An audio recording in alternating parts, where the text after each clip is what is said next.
You, my friend, think you've never been sold by Tate. You have. Not only once, not only twice, multiple times. There is a pattern in everything Tate says. He is literally selling all the time. If it's not an actual product, he is selling an ideology. This is the reason why on this channel, all of my most popular videos in the past couple of months have been about Andrew Tate. How about that? Now today, I'm going to expose every single persuasion technique, all the way from the surface level stuff, deeper, until we get to the last and final technique that is the root cause behind all of the world's influence. See, I believe the world is shaped by those who learn how to move people, and there's no better example than this man for the ability to move people. I'm not the type of guy that would teach you some bullshit script, objection handling. That's not how I do things. I tried that for a very long time and I was broke all of my fucking childhood. I was broke at the beginning of building the business. I barely scraped by for the first 3 years of being in business, barely surviving, barely making a living. And it was only when I understood it was never about the script. And it was always about the first principles that I learned from guys like Tate, that I learned from guys like Tony Robbins, that I learned from guys like Alex Hormozi, and I saw the common patterns. It was only when I mastered these skills that I'm now able to sell at a 60% close rate, making an average of $20,000 per month without a single sales script. But most importantly, I'm able to teach that to my people in Born to Speak. Born to Speak is on its way to become the #1 community on school for public speaking, influence, and charisma. It's where I got my guys, one of my clients, to do the exact same thing I did. He's now closing multiple 4-figure deals without having a single sales script. It's by understanding these core principles from the greats. Now, principle number 1. It's the classic beginner mistake. What you guys need to fucking understand once and for all is that the only way you make it in business, especially as a beginner, and when I say beginner, is I say anyone who's making less than 100K per month, is that the only way you make it in business, the only way you make it in sales, the only way you actually make it worthy is by charging premium prices. You either charge premium prices for a very small amount of people, or you charge low ticket to a massive scale of people once you reach a certain level. People in the middle fucking die.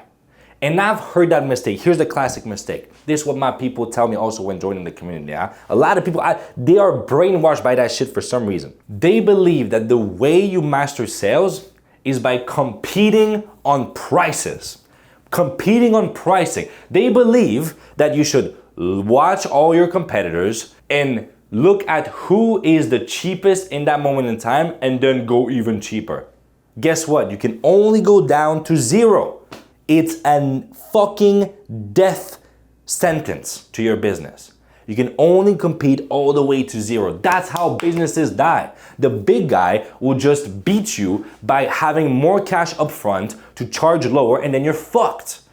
So right now, stop. This is how I used to build my business. This is the order of things I used to do. I used to think, okay, let me first figure out what product or service or offer am I gonna give people? What do I wanna give people? Then I'm gonna think, how can I charge as low as possible to make it delusional for them to say no? I used to charge $400 per month for daily one-on-one calls. You guys understand that? Understand how ridiculous that is? I mean it. And then I would say, okay, who do I sell it to? And then I would go. This is how I used to build my business. Now, this is what a lot of people do. Maybe not everyone is as delusional as I am when it comes to charging $400 for daily fucking one-on-one sessions. Anyways, it was only when I literally flipped that over completely. I realized the only way I make money is if someone gives me the money. Business is people. And the only way someone gives me that money is if that person believes I can give them what they want. So I started focusing on the market first. Now I was smart though. So I said, which market actually can afford what I'm selling? You guys need to realize, you're not in charity, you're in business. You need to target people that have money. Otherwise you don't have a business. My first businesses ended up targeting, because I was in addiction recovery for corn, for social media addiction, shit like that. So I ended up targeting teenagers from third world countries. So anyways, what happened is I was competing on the lowest fucking price I can charge. So it was only when I flipped it all over, and we're gonna do it here, where I started with the market. I said, I wanna target entrepreneurs. I wanna target entrepreneurs who sell high ticket. How about that? Okay. Then I said, what? This is the mistake most people do. Instead of going, what do I sell them? I said, I completely flipped it over.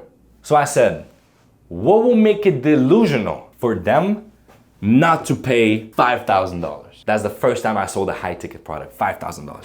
What will make it delusional for them not to pay $5,000? And it was because I studied them, because I studied the right market, that I was able to then craft the offer. Then understand exactly what they want and then compete on premium pricing. This is what I challenge you guys to do right now. I challenge you guys right now to choose the most delusional price you can possibly have, you can possibly think of. For me, it was $5,000. For a whole year, I was like, oh, how can I sell 5,000? I want to target 5,000. But I never had the right market, didn't have the right offer. So I started by switching my market, and I said, oh, fuck. Now they seem to really have money to invest. They seem to really want whatever I can finally give them. So fuck it. Let me charge 5,000. And then I crafted an unbelievable offer. Boom!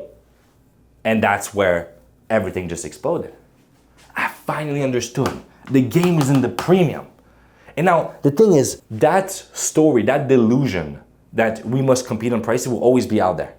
The other day I went to wash my car. The guys charged $20 to wash my whole car, outside, inside. They were a team of 4 people. They did it for an hour. I was like, what the heck is going on here? What the fuck are these guys doing? If I was in that business, I would immediately find a way to charge at least $100. And I would just target different people, different cars. I would find a way to make it so that it's a no-brainer. At least $100. That's the first thing I thought about. Always start premium. Now let's watch what Tate has to say about that. People, I'm gonna make this very, very clear. People do not buy on price. For whatever company you're gonna run, you do not want to compete on price. You need to sell on brand. Loads of them are selling ebooks for like $17 or $13. How are the fuck are you gonna get rich off $17 ebooks? You're not. So if that's the only price people will buy from you at, then that shows your brand has no strength, no reputation. Because if you had genuine strength and reputation, you could sell at a real price. So where your price point lies says a lot about who you are as a person. Do you want to be fucking Lambo, or do you want to be bullshit? This is where all the ebooks, the little ebooks are. This is where I am. Why can I sell more than them? Why can I sell for a much higher margin, a much higher price? Because I have a reputation and I provide a better quality product. So when you're looking for whatever you're going to do, whatever you're going to launch, when you start putting prices out there, if you put it up high and you're not selling, and you find yourself really reducing the price to try and get sales, that says a lot about who your reputation is. You need to do some reputation management. You need to build your reputation, build your credibility, build on the point that you're an expert in your field. And as you do that, your price will increase. That is the easiest way to make more money. You guys get it now? You guys see what I'm talking about? Awesome. So now you have the perspective of Tate. You have my perspective. But think about Alex Hormozi as well. Think about Tony Robbins. Every single one of the big guys will tell you the same thing. Now the second point is one that a lot of people are familiar with, which is the power of FOMO. What does FOMO stand for if you're somehow living in a cave? It stands for fear of missing out.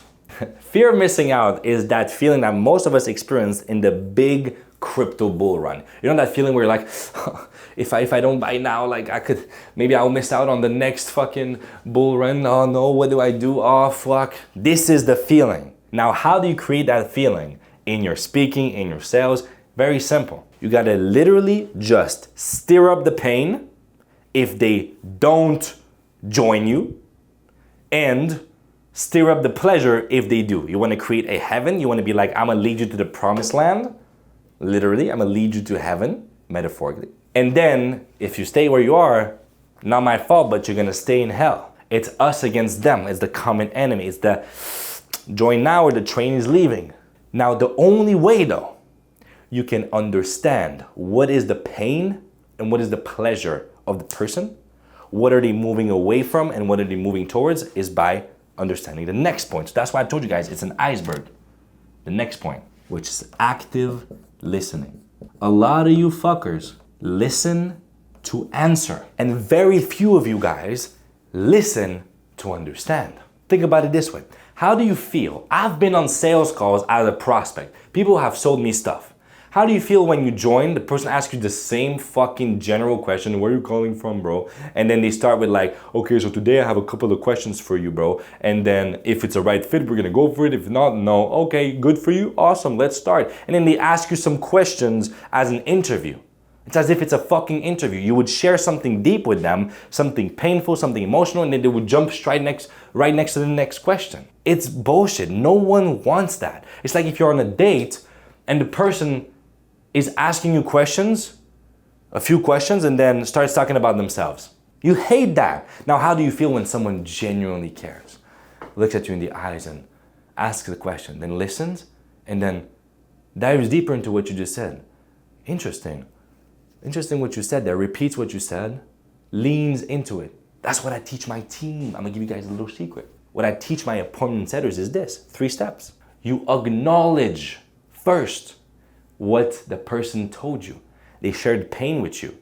You acknowledge that pain. Say something about it. Number 2 is you add a little bit onto it. That's where you bring the authority side.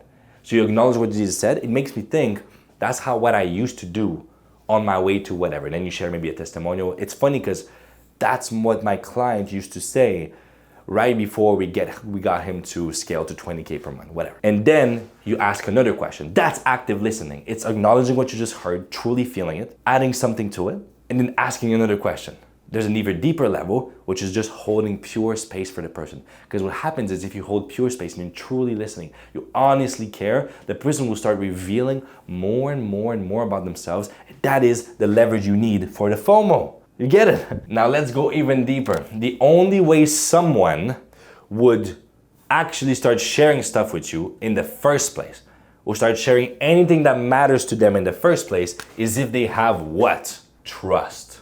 Sales is ultimately a transfer of trust. That's what it is. A transfer of trust. Now, how do you trust someone?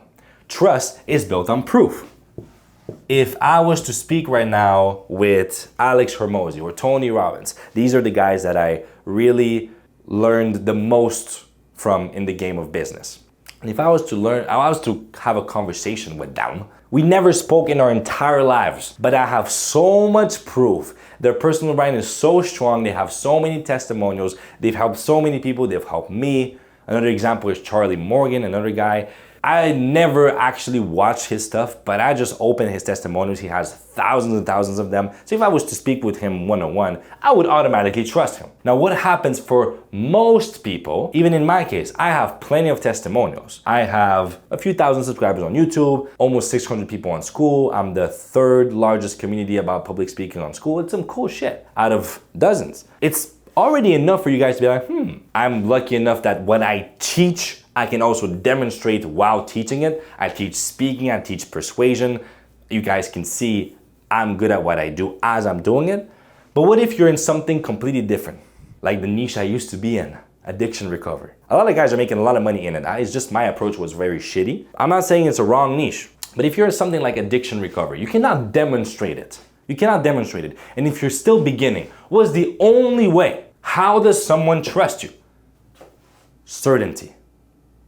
Your level of certainty. It's the way you speak. It's the way you communicate. It's how convinced you are that what you're selling is the best fucking thing in the world. Who has the greatest influence in human history?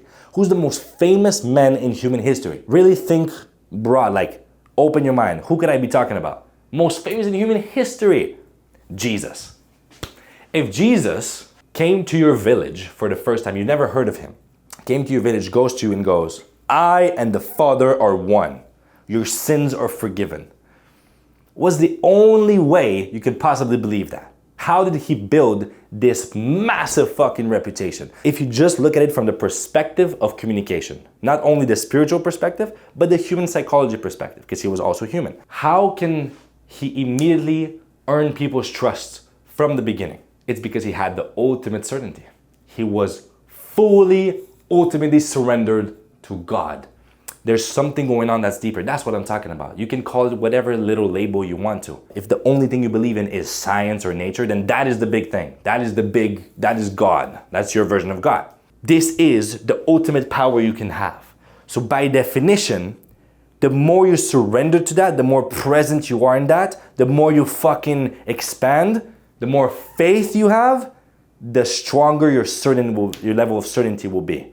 That's how I can show up in this video. And by the way, none of that shit is scripted. I only had the points. That's all. I had the 6 points. Everything else is just flowing. That's how I coach. That's how I do my workshops. That's how I've given all the results to my people. That's how I won fucking Speaker of the Year at Toastmasters. That's how I've done all of it. Why? Because I understood the common pattern is certainty. It's the faith. It's knowing. It's being absolutely convinced that you'll figure it out no matter what. It's the courage. And where do you find that? What's the only place you can find that? It's in faith. Faith in something has your back. Something bigger has your back. And that's what I call God. Coming back though to building trust. You can show up in any fucking circumstance. We've all had that experience. A guy just enters the room and you can feel it in his aura. You can feel it in his aura, the confidence, the not giving a single fuck. In his body language. You can see it. You can feel it. And we've all been like, how the heck does that guy do it? It's this level of certainty. It's how much certainty. It's feeling safe in being entirely yourself. That's what aura is. That's what frame is. Person who's most comfortable. That's what charisma is. That's how you earn people's trust. They feel like they can be themselves with you. They feel like they can open up to you. That's why it matters so much. It's huge in sales. That's how you figure out all that other stuff. All of it. Now talking about guys that just enter a room or go anywhere and they just Now talking about guys that just enter any room and immediately grab attention and move people, let's see what Tate has to say about that. Being bigger and stronger and commanding physical presence will always help you. Even if you're Bill Gates and he was super successful and he's a dork, he would have been more successful if he was a big, strong dude. It's never gonna detriment you to be bigger and stronger in life. It shows discipline. It shows that you understand hard work. And it makes your word more valuable. And sometimes in business, all you've really got is your word. You have to promise people shit and they have to believe you. So if you do that as a big, strong dude, people just believe you more. Even if it only helps you 10%. 10% is a lot. Let's say you're selling $1 million of product and you got a 20% margin. That's 200K. If you had an extra 10% margin because you're the big, strong guy and you got 300K, bang, that's an extra 100 grand a year. That's a fucking 911. That's a Porsche. Awesome. Now let me talk about the 2 final points. We're going closer and closer to the root cause, huh? Remember when I talked about Jesus? He might be the most influential man in history. But guess what? A lot of people don't give a fuck about Jesus. A lot of people don't respect Jesus. A lot of people don't give a fuck about his teachings. If even Jesus Christ himself wasn't able to move the entire world, then you know what that teaches us? All of that, even me making this video, assumes I chose who I'm speaking to. All of this assumes I chose my audience. Even Jesus had an audience. He didn't have the unlimited, infinite audience. The Christians, for example. And more people, obviously, but not everyone on this planet. Everyone needs an audience. Everybody needs to know who they're talking to. Know your audience. Remember when I said the only way you make money is by a human being giving you money? In a legal way, of course, you can steal, but I'm talking about like a consistent, reliable way. Is if a human being willingly gives it to you, and the only way to do that is if they feel like you can actually give them what they honestly want deep down. You gotta know who you're fucking speaking to. This video won't reach the 80-year-old lesbian African woman who hates capitalism. I just painted an avatar. It won't reach that person. If it reaches it, then she won't be moved by what I'm talking about. She just won't. A completely different experience, completely different. And by the way, I brought in the color. You know why? Because I started noticing all of my clients, Hormozy talks about that as well. By far, the biggest determinant of who's going to be your audience first is people who basically would identify in the same labels as you. It just so happens that most of my clients are young, white male entrepreneurs who believe in God. It just so happens. It just so happens. One of my clients is Asian. It just so happens that most of his clients end up being Asian. What a mystery. It just so happens that my girl in her business doing breath work just so happens as to have more female clients. That's what I'm talking about. Anyways, you have to know your audience and speak to them, because even building the trust, maybe some people don't fuck with someone whose posture is great and whose body language is awesome. Maybe some people associate that to arrogance. That's the story in their minds. Is that who you want to speak to? Not me, personally. This is how the game works. Now, it is time to reveal the deepest fucking point of this whole video. The deepest one. It's time to reveal how to bring all of that I was teaching you guys here. All of that. We're talking God, we're talking certainty, trust, we're talking speaking to specific people, surrender, frame, all of that into one concept. One concept. Remember how I told you guys that none of that shit was scripted? Remember how I told you guys that none of my sales calls are scripted? Why do you think that actually matters? Who are you gonna trust more? Someone who has the perfect script, who when you ask them a question needs to go and read a certain words to do it? Or someone who can deliver, answer any question at any time. Just pull it out of their mind and consciousness. Boom! Who do you trust more? Tony Robbins, when he shows up to an event, he fucking like, Hugh, get up, like, and just solves the person's problem. There's no way they would know what would happen.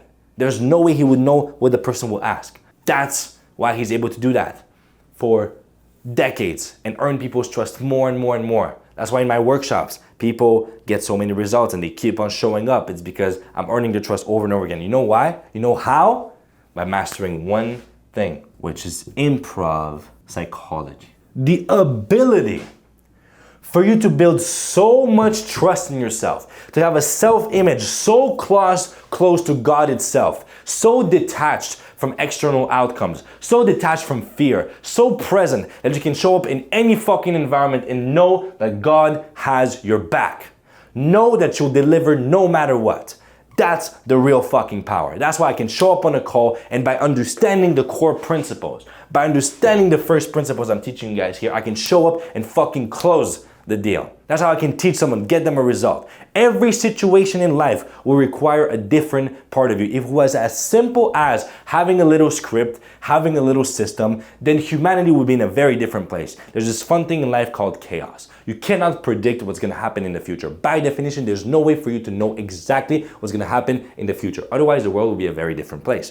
Which is why the skill of improv is the only timeless skill worth learning when it comes to selling. The only skill worth learning. That's what paints you as the expert, as the authority. That's what allows you to actually move people. That's what allows you to connect with people. That's what allows you to connect with women, with your girl, with your family. That's what allows you to be flexible, because flexibility is the real power. If you have only one closing technique, then you're fucked, because you're gonna speak to different people. That's the power of improv. Is the ability of expanding so much you can fucking deliver in any situation. That's what I teach in Born to Speak. I get guys to get their asses up on the workshops. I put them on the spot. I challenge them with things they cannot expect. I tell them, tell us a funny story. Tell us something embarrassing that you learned a lesson from. Share with us whatever. Boom, boom, boom. I teach them to improv. Can you deliver on the spot? Can you deliver in improvisation? Because then when someone gives me a script, it's easy shit. It's easy shit. It's the law of exposure. The law of exposure. That's what I'll add here. The law of exposure. If you want to learn how to speak to one woman, If you're afraid of speaking to one woman, that used to be my case. I was horrible. I had social anxiety. If I wanted to feel confident speaking to one woman that I see at a coffee shop or at a library, a lot of you guys are afraid of that. What's better? If you were to approach that one woman, if you said, fuck it, let me challenge myself to approach 3 women at a time instead. 5 beautiful women dancing at a bar. I gotta approach them alone, grab their attention, maintain their attention. Some of you guys might think it's impossible. It's very possible. I've seen it, I've done it, I've challenged myself. It has sucked. I wanted to puke how nervous I was. But guess what happened? When I came back to speaking to one woman at a time, easy shit, because now your baseline is higher. That's what happens with improv. If you get good at improv, if you get good at surrendering, at trusting whatever flows through you in the moment, then when you come back to a sales call, or recording some content on YouTube, it's easy shit. That's the real skill. I love you guys. If you want to learn more about that shit, if you want to get my personalized feedback on your speaking content, my personalized challenges, live feedback on the speaking workshops, sales, role playing, all of that is available in Born to Speak. Otherwise, you got my stuff here on YouTube. I post regularly. I'm all about that. This is what I'm building for the next few years of my life. It's my priority. I love you guys. I'll see you here soon. Peace.